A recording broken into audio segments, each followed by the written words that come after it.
pues, de la acción humana, el tabú de matar. Se habla de que cuando se aborda el tema de la muerte del ser humano, el ser humano siente una dicotomía entre lo que viene siendo la barbarie y lo que es el mundo de lo desconocido, tal como es el matar. Para iniciar la clase y para hacer una introspección en este tema, vamos a empezar con una pregunta que nos va a generar una serie de conclusiones y con esta podremos abordar el tema con mayor facilidad. La pregunta es la siguiente: ¿sería usted capaz de matar a una persona bajo determinada situación? Camilo, ¿qué piensas? Yo considero que no mataría bajo ninguna circunstancia. ¿Y si un familiar tuyo se encuentra en peligro o la persona que tú más quieres? Ya he estado en esa situación y no he tenido la necesidad de matar a nadie.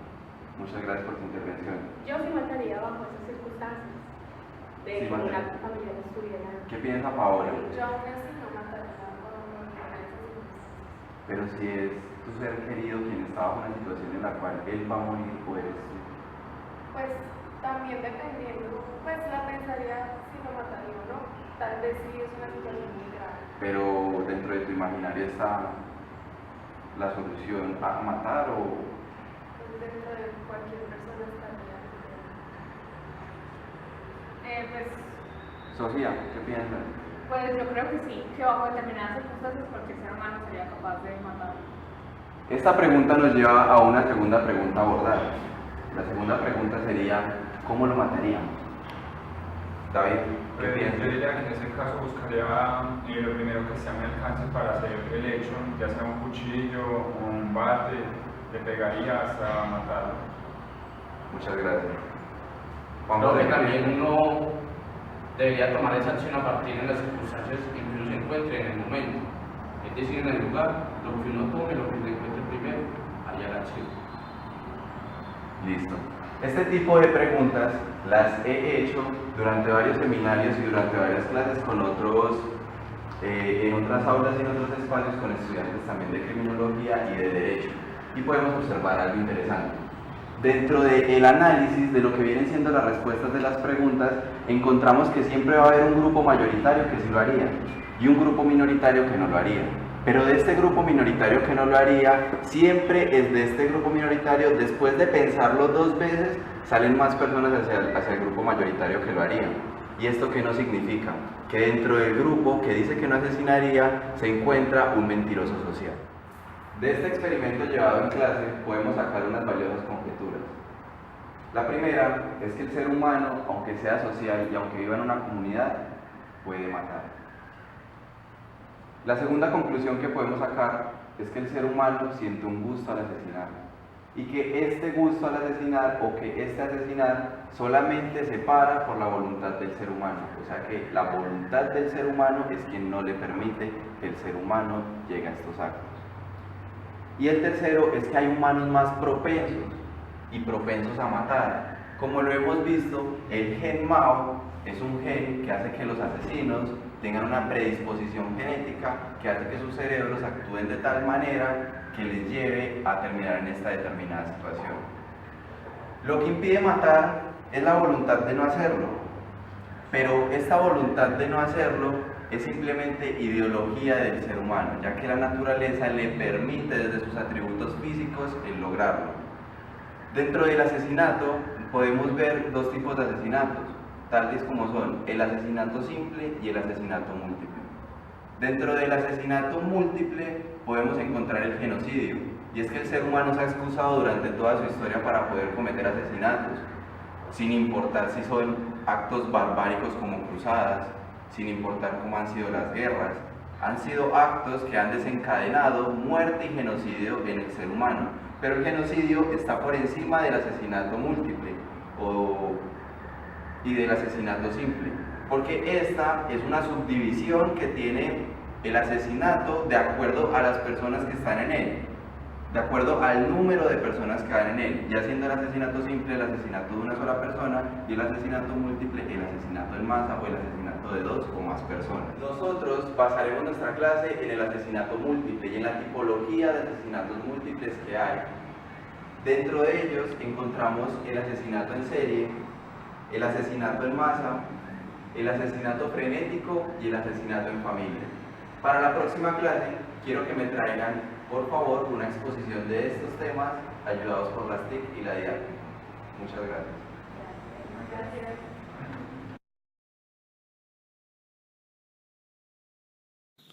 Asesinato familiar. Este se puede decir como el asesinato en que uno o varios miembros de una familia, por motivaciones exclusivamente psicológicas, concretas y enfocadas a evitar la deshonra y vergüenza, toman la decisión de finalizar con la vida de alguno o de todos los miembros que componen la familia, y que concluye con el suicidio del autor al finalizar su obsesión asesina, en la mayoría de los casos. Podemos decir que el autor tiene unas connotaciones claramente obsesivas, así como un trastorno de la personalidad que debe coincidir con un miembro de la familia, generalmente jerárquico, es decir, el padre o la madre. Evidentemente, esta acción asesina es tan dura para el autor que se retroalimenta para realizarla e intenta encontrar una justificación a dicha acción, siendo casi siempre estas justificaciones de tipo proteccionista hacia su familia. Es importante observar en la investigación el método homicida, puesto que se realiza por medio de las llamadas muertes dulces. Como ejemplo del asesinato en familia, traemos un caso que se produjo en Los Ángeles, en octubre del 2008. Según el portavoz del Departamento de Policía de Los Ángeles, Michael Mouret, un padre de familia de 45 años abrió fuego contra su esposa de 39 años, la madre de esta de 70 años y sus hijos de 7, 12 y 19 años, en su casa de un suburbio del norte de Los Ángeles. El hombre, desempleado, atravesaba problemas financieros. Después de matar a su familia, se suicidó de un disparo. El autor dejó una carta explicativa del porqué de los hechos, en la que explicaba las dificultades económicas por las que estaba pasando su familia. Mouret detalló que todas las víctimas habían sido tiroteadas con un arma de fuego que el autor había comprado poco tiempo atrás. Asimismo, indicó que el autor no tenía ningún tipo de historial psiquiátrico y que hasta quedarse sin empleo había trabajado en importantes empresas como Pricewaterhouse y Sony Pictures. Evidentemente, en este caso, el método de matar no tiene nada de dulce. El asesinato en masa puede darse por uno o varios sujetos dentro de la misma acción. Encontramos asimismo que el asesinato en masa pueden verse reflejadas más de 4 muertes, seguidos de un acto de violencia contra las víctimas de dicho acto. Y asimismo, no en todos los casos puede verse el suicidio de los autores de dichos crímenes. Una de las preguntas más frecuentes que podemos encontrar sería cuáles son las características criminopsicológicas de aquellos autores de asesinos en masa. Para dar respuesta a esta pregunta nos tenemos que basar en las 4 fases que tienen dichos autores. Estas fases inician con la fase inicial. La fase inicial nos habla de que todos estos autores de estos crímenes se caracterizan por ser personas jóvenes, que a lo largo de su vida han tenido algunas sensibilidades en cuanto a su timidez y a no ser sociables. Es por esto que los conlleva a tener acciones negativas, siguiendo entonces su fase de preparación. Dentro de su fase de preparación encontramos de que ellos buscan amistades que sean compatibles con ellos para llevar a cabo dichos crímenes. La fase que sigue a continuación es la fase decisoria. Esta fase es donde los autores se imaginan y crean en su mente los actos criminales que van a cometer. No pierden ningún detalle, para ellos todos los detalles son importantes de cómo van a llevar a cabo la acción. Viniendo entonces la fase final. La fase final es donde el autor como tal ya comete el crimen, o los autores cometen los crímenes sintiendo una satisfacción de haberlo hecho. Es por ello que a continuación veremos un claro ejemplo que sucedió en Las Vegas, Estados Unidos, donde nos pueden explicar de una manera más detallada cómo se dan dichas fases. El tiroteo masivo ocurrido en Las Vegas, Nevada, el 1 de octubre de 2017, durante la celebración del Festival de Música Country, y en el acto de cierre, se presentó con un único tirador, quien disparó contra la multitud desde su habitación en el piso número 32 del Hotel Mandalay Bay, ubicado al sureste en la zona donde se realizaba el concierto al aire libre. con un saldo de 59 muertos y 851 heridos. Este acto es considerado el tiroteo más mortífero en la historia de Estados Unidos desde 2001. El tirador fue identificado como Stephen Paddock, un estadounidense de 64 años de profesión contador, quien fue encontrado muerto por la policía al ingresar a la habitación del hotel. El asesinato frenético. El asesinato frenético es aquel que puede ser definido como el asesinato producido por dos o más sujetos, que durante una sucesión de actos continuados en el tiempo, con espacios temporales no considerados de enfriamiento emocional entre víctimas o entre crímenes, pues da como resultado tentativas o muertes de varias víctimas en diferentes escenas del crimen, lo cual quiere decir de que el segmento o la sucesión de homicidios se realiza en continuidad con unos actos interrelacionados. Esto quiere decir de que el asesinato frenético cuenta con una cierta discrepancia en cuanto a la doctrina, por su definición, puesto que tiene elementos del asesinato en masa y del asesinato en serie. Sin embargo, para brindar pues una aclaración, diremos que el asesinato frenético hace parte o es una subdivisión del asesinato en masa, puesto que sus características pues encajan más que todo con este tipo de asesinato que sobre el asesinato en serie. Entonces podemos decir que los que son clasificados como asesinos frenéticos tienen ciertas características comunes, como lo sería principalmente el hecho de que son personas que guardan dentro de sí pensamientos negativos o más que todo antisociales y que no son capaces de expresarlos a la realidad. Entonces lo que sucede en estos casos es que estas personas acumulan tantos pensamientos negativos y obstructivos que llega un punto en el que estallan, lo cual genera unas conductas violentas y fuera de lógica. Un ejemplo de este tipo criminológico es el caso de Campo Elías Delgado Morales, nacido el 24 de junio de 1934 en Chinacota, Colombia. Entonces, vale destacar que en los años 80 se estaba viviendo en Bogotá en ese momento un clima especialmente violento por el enfrentamiento que existía entre el Estado y el narcoterrorismo. Había atentados que dejaban a muchas personas heridas y en ocasiones también varios muertos. En esta época, Campo Elías Delgado tiene 52 años y está de regreso en Colombia después de residir en los Estados Unidos durante más de una década. En septiembre de 1965, Campo Elías se enlista en el ejército de los Estados Unidos y allí permanece 13 años. Entre 1969 y 1970 hace su primer viaje a Vietnam y en el 71 regresa de nuevo a Vietnam y dura otro año. Y en este periodo, además de alcanzar el rango de sargento primero, es condecorado y obtiene galardones por su gran puntería. Saliendo del ejército en el año 1978 y recibiendo una pensión de veterano, luego lo que se sabe es que empieza a dar clases de inglés a algunos de sus conocidos y sus amigos, y realiza una tesis en la Universidad Javeriana sobre la obra de Robert Louis Stevenson, El extraño caso del Dr. Jekyll y el Sr. Hyde, siendo entonces la obsesión de Campo Elías la dualidad, pero sobre todo el Sr. Hyde, el cual representaba esa presencia oscura, siniestra o negra que se apodera de determinada persona. Y durante su vida, la única relación de Campo Elías con una mujer fue con su madre. Sin embargo, se trataba de una relación patológica de dependencia, que no era sana. Campo Elías era un hombre que alardeaba de su valentía, de la manera como había enfrentado la guerra y hacía alusión a su revólver y a su arma, y que había superado una de las guerras quizá más duras de la historia de la humanidad.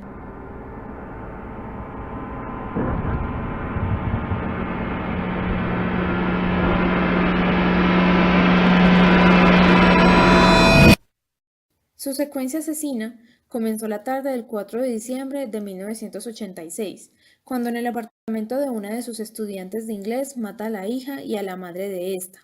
Posteriormente regresa a su domicilio, donde mata a su propia madre, así como una serie de vecinos, y finalmente se dirige hacia un restaurante italiano de nombre Posetto, donde entra armado con una pistola Magnum de calibre 22 y 5 cajas de munición, así como un cuchillo que llevaba en un maletín.